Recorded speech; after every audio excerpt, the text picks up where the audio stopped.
Hi, my loves. Welcome back to the Starscartel channel. If you don't know, I'm Star. The message I heard is no, this is not me. We were robbed sets. The scripture comes from Micah 7 and 19. You will again have compassion on us. You will tread our sins underfoot and hurl all our iniquities into the depths of the sea. You will be faithful to Jacob and show love to Abraham, as you pledged an oath to our ancestors in days long ago. So here's the message for somebody. Like, I just feel like for whoever this is for, there is something that you were promised, but it was very vaguely promised to you. God is saying that the reason this thing was vaguely promised to you is because it is also a situation where someone has free will. So it's like it will be like somebody having free will to stay faithful or to cheat in a marriage. It would be like someone having free will to um fire you or to keep you on at a job. It will be like someone having the free will to if they want to help you or if they don't want to help you. It would be like I'm thinking about this game that I saw an ad for while I was playing the Sims the other day. And in this game, it's kind of like you have a choice between what you gonna do. And that's how it is. Like we have free will. We know this.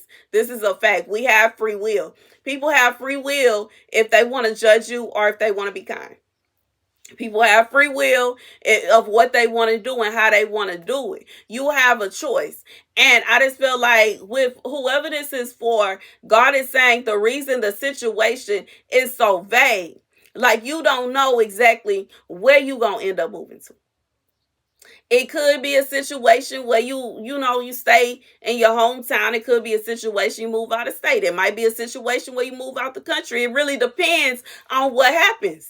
It depends on what happens. And like it could be a free will thing. Maybe you don't get approved in no apartments where you from. Maybe you can't afford the apartments where you from. Maybe you can't afford a house where you from. Maybe and you can't afford one out of state. Maybe you get out of state and then some rules change or this change or that change or you have problems getting out of state. Maybe you was thinking that you was going to have a ride and you end up not having a ride. And it's easier for you to just get a ride to the airport and go to another country. I mean, it's just like, you know what I'm saying? I just feel like it depends on free will.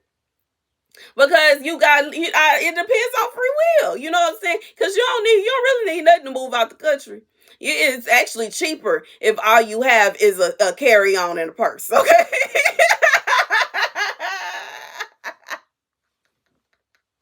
It's cheaper to fly out if all you got is a carry-on and a purse. Baby, even cheaper if all you got is the clothes on your back and a bag. Okay? And you just go on over there and start your new life, and it is what it is. Or if it's a situation where you say you got to move out the state. Once again, it's cheaper if you have less stuff. But obviously, if you don't have no vehicle, it's going to be hard for you to drive over there. And it will be hard, even so, for you to be able to find a place where you can afford in the state, the area you in if you don't have a vehicle. And then on top of that, maybe you just simply cannot afford it. Like expensive areas. They're like the US is getting very expensive.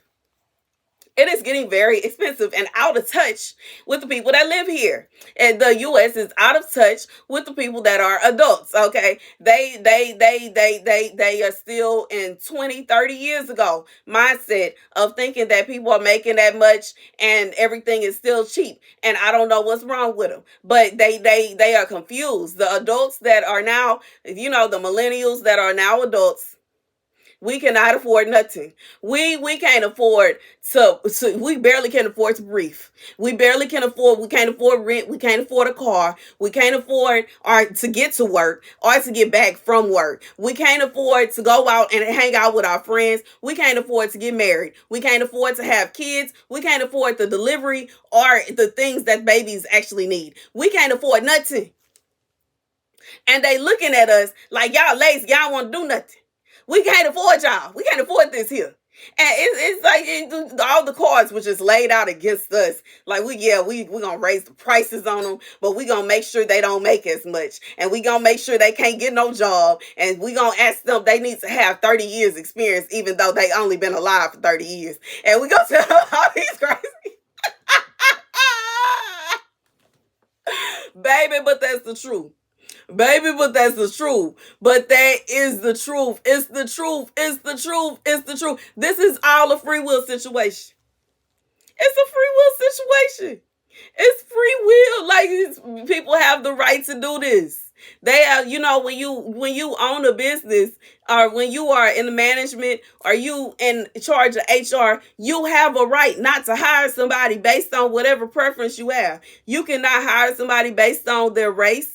By simply saying you need somebody that speaks a certain language. You cannot hire somebody based on their age by saying they need to have a certain amount of experience. That will be impossible for them to have for an entry level position. You can you can do these things. You cannot hire somebody based on their gender and based on what they can do by saying they need to have the ability to carry heavy stuff that good and well they ain't even gonna have to carry while they working there. I just feel like God is saying whatever it is that you are, it's very faint.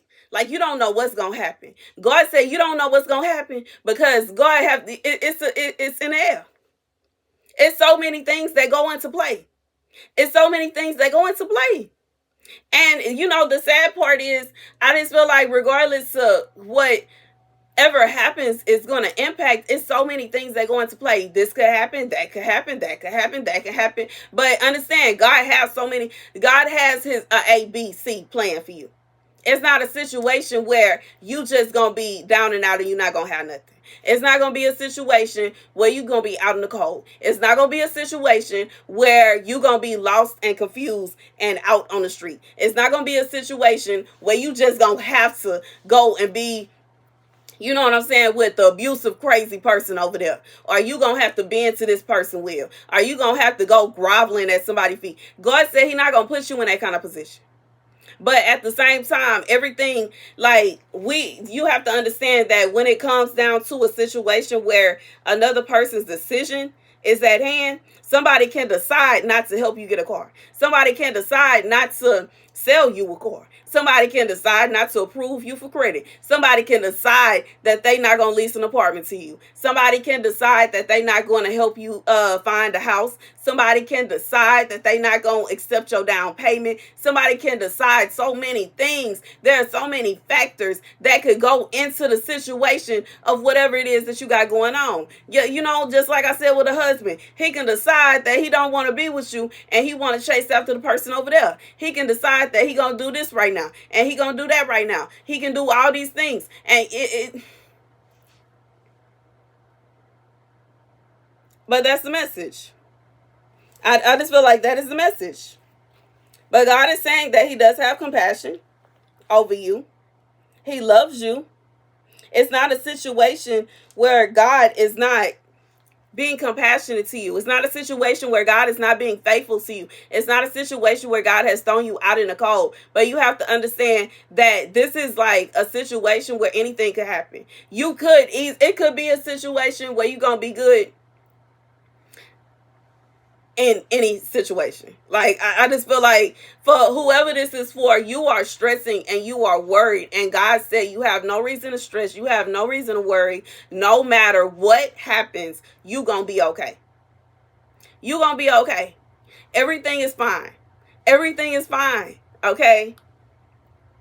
And I just feel like, you could do this practice, like, you know what I'm saying, where if you start to feel like you're about to have an anxiety attack, this thing that I've learned is good to, see the things that are before you. You know what I'm saying? Like right now, I could be like, there's the camera and there's the light and there's the TV and those are shoes. And, and you just notice the things that are there and it brings you into this place of calmness and peace because typically anxiety is when you are thinking about things that could possibly happen and you're thinking about what might happen and it starts to stress you out because you don't know. It's like a fear of the unknown. God says stop fearing the unknown and know, like when you start to fear the unknown, be like, but God did this and he brought me out of this and he pulled me out of that and he was there for me through this, that, and the third. God said he got you.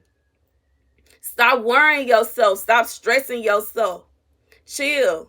Like, this is literally one of the moments, okay, I'm being reminded of my head, where you should just, and lay back. Relax. Don't put yourself in a position to where you stressing yourself out. Don't put yourself into a position to where you nervous and you scared and you know you don't know what to do about this and you don't know what to do about that and you what about this and what about that? God said he got that. He got that. You don't know what he got planned. You don't know what he'll do. You don't know what he'll do. Out of nowhere. Shock you. Okay, it's just like several situations I'd have been in. Well, I didn't know what God was gonna do, but I was just like, you know what? I don't know what we go, I don't know what we do it, but I'm going. And God showed up and showed out. He was not playing, and that's the message. God is saying he got this. He got this. It's a reason that it's vague, but he got this. Vague or not, I think I just feel like for whoever this is, you have an idea of what's gonna happen, vague or not. And that's the message. That is the message, and that is the message, and that is the message, Simone.